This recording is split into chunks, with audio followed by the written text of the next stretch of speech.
Se préparer pour une bonne grossesse. Prendre la décision de mettre au monde un nouveau-né est un engagement très important et qui vous demandera beaucoup de discipline. Arrêtez de fumer. La première victime de cette addiction est le fœtus. Arrêter de fumer un mois avant la grossesse abaisse déjà le risque de grossesse extra-utérine à un seuil normal, et divise jusqu'à 3 fois le risque de fausse couche ou de naissance prématurée. Fumer pendant la grossesse implique des séquelles irréversibles sur la santé future de bébé. Arrêtez de consommer de l'alcool.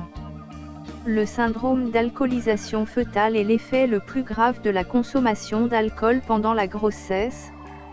Il se manifeste par un retard de croissance, des anomalies faciales, des malformations et des atteintes cérébrales. Diminuer sa consommation de café. La caféine est responsable de 2 fois plus de cas de décès in utero, chez une femme enceinte buvant de 4 à 6 tasses de café par jour. De plus, la caféine peut avoir des effets directs sur le système cardiovasculaire du fœtus. Le plus sage est donc de limiter sa consommation à 1 ou 2 tasses par jour.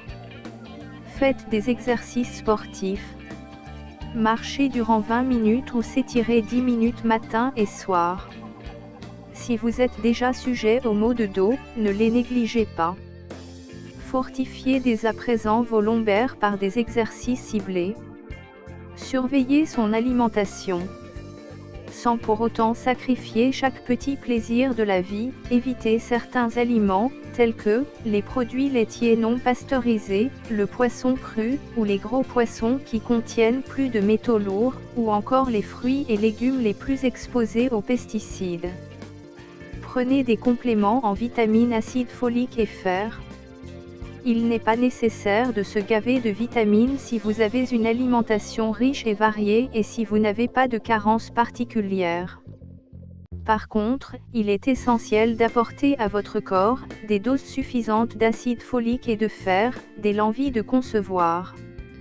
L'acide folique, ou vitamine B9, il intervient dès les premiers instants de la fécondation et est essentiel à la formation du tube neuronal, colonne vertébrale, et du cerveau.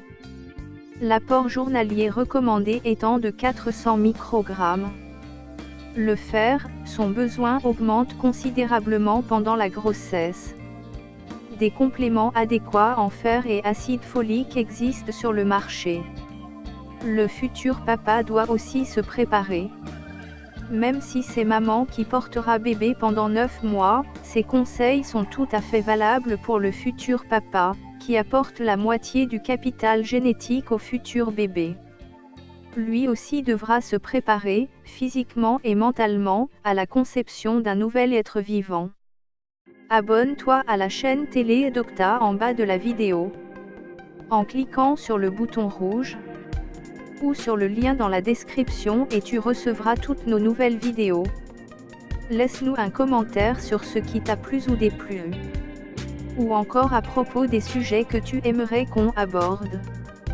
Si cette vidéo t'a intéressé, clique sur le pouce pour aimer. N'oublie pas de partager avec les autres.